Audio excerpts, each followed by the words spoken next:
জীবন থেকে কিন্তু আরেকটা বছর চলে গেল। আর নতুন একটা বছরে পা দিলাম। জানি না এই বছরটা আমার কেমন যাবে। কিন্তু আমি আশা করি আল্লাহর কাছে বলি আল্লাহ যাতে এই বছরটা আমার খুব ভালো নেয়। তো এই তো দোকান থেকে আসার সময় কিন্তু আজকে আপনাদের ভাইয়া আমার জন্য একটা হলুদ কালার গোলাপ ফুল নিয়ে আসে। আর হলুদ কালার আমার এমনিতে অনেক পছন্দ। আর যদি হয় গোলাপ ফুল তাহলে তো আর কোনো কথাই নাই। অনেকে হয়তোবা ভাববেন যে হ্যাপি নিউ ইয়ার উপলক্ষে হয়তোবা ফুলটা এনে দিয়েছে, এরকমটা কিচ্ছুই না। হঠাৎ করে উনি ফুলটা দেখে তো আমি অবাক হয়ে যাই, কেন আমাদের বাসায় বা আমরা কখনো হ্যাপি নিউ ইয়ারটা তেমনভাবে কখনো উদযাপন করি নাই। অনেকেরই অনেক ধরনের আয়োজন করে বা অনেকে অনেক ধরনের পার্টি টাটি করে, কিন্তু আমাদের ভিতরে এটা কখনো হয় না। হ্যাপি নিউ ইয়ার নিয়ে আমাদের তেমন কোনো চিন্তা ভাবনা কখনো থাকে না। এভাবে উনি ফুলটা এনে দিয়েছে, আর সেই ফুলটা পেয়ে তো আমি অনেক খুশি হই, কারণ আমার হলুদ কালার এমনিতে অনেক পছন্দ। তো দোকান থেকে আসার সময় উনি আবার আমাদের জন্য আজকে রাতের খাবারটা বাইরে থেকে নিয়ে আসে। দুপুরে যা যা ছিল সেগুলা খাওয়া শেষ, রাতে তেমন কোনো খাবার ছিল না, যার কারণে আপনাদের ভাইকে বলেছিলাম আজকে একটু বাইরে থেকে খাবার নিয়ে আসতে। আর যেহেতু আজকে বাইরে অনেক ভিড়, আমাকে বলেছিল যে চলো বাইরে আসো, বাইরে খেয়ে যাই, কিন্তু আমি আজকে যেহেতু হ্যাপি নিউ ইয়ার মানে 31st নাইট, তো তার জন্য কিন্তু বাইরে অনেক ভিড় থাকবে, প্রতিটা রেস্টুরেন্টে অনেক ভিড়। এই তো আপনাদের ভাই আজকে আমাদের জন্য সুলতান ডাইন থেকে খাবার নিয়ে আসে। আর আমার কিন্তু সুলতান ডাইনের এই কাচ্চিটা বরাবরের মতো খুবই পছন্দ। আর আপনাদের ভাইয়া যখন বলছিল যে আমাকে সুলতান ডাইনে গিয়ে খাওয়ার কথা, আমি বলেছি যে না, একদমই যাওয়া যাবে না। আজকে সুলতান ডাইনে গেলে আমি একদমই জায়গা পাবো না, আমাকে অন্তত 1 ঘন্টা বা আধা ঘন্টা দাঁড়িয়ে থাকতে হবে। এমনিতেও কিন্তু আপনাদের ভাইয়া যে খাবারটা নিয়ে আসছে উনি কিন্তু প্রায় আধা ঘন্টার মতো দাঁড়িয়েছিল, তারপর উনি খাবারটা পায়, কিন্তু ভাগ্যিস খাবার পেয়েছে। অনেক সময় দেখা যায় কি কোনো ওকেশন থাকলে না খাবার না 9টা-10টার আগেই শেষ হয়ে যায়, কিন্তু আজকে যেহেতু আপনাদের ভাই একটু আগে আগে গিয়েছিল দোকানটা বন্ধ করে, যার কারণে কিন্তু খাবারগুলো সুন্দর মতোই পেয়ে যায়।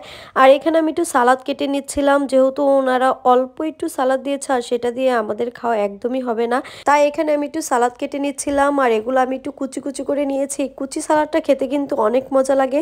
তো লবণ দিয়ে মাখানো শেষ। এখন যে কাচ্চিগুলো প্লেটে বেড়ে রেখেছিলাম এগুলো একটু ওভেনে গরম করে নিচ্ছি। যেহেতু এখন একটু শীতের দিন, তো আনতে আনতে কিন্তু খাবারগুলোই মোটামুটি ঠান্ডাই হয়ে গিয়েছিল, আর ঠান্ডা খাবার কিন্তু খেতে এমনিতেও মজা লাগে না, তো তার জন্য একটু ওভেনে একটু গরম করে নিলাম। আর এখন আমরা 4জন একসাথে বসেই খাবো। আজকে যেহেতু বছরের শেষ দিন, তো আজকে আমাদের সবার একসাথে খাওয়াটা এই বছরের জন্য শেষ।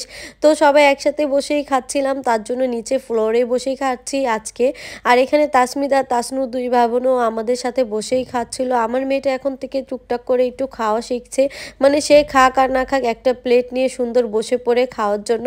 আর সবাই মিলে যখন একসাথে বসে খাই তখন কিন্তু খেতেও অনেক ভালো লাগে, আর দেখা যায় কি বেশি বেশি করেই খাওয়া যায়। যাই হোক, আজকের কাচ্চিটা কিন্তু অনেক মজা ছিল। আর এটা হলো রাত্রের বেলা, তখন হ্যাপি নিউ ইয়ার হবে, মানে হ্যাপি নিউ ইয়ার হওয়ার মাত্র 2-3 মিনিট আগে এত আতশবাজি আর এত বোমের শব্দ হচ্ছিল, যার কারণে কিন্তু সবাই মিলে ছাদে উঠে যায়।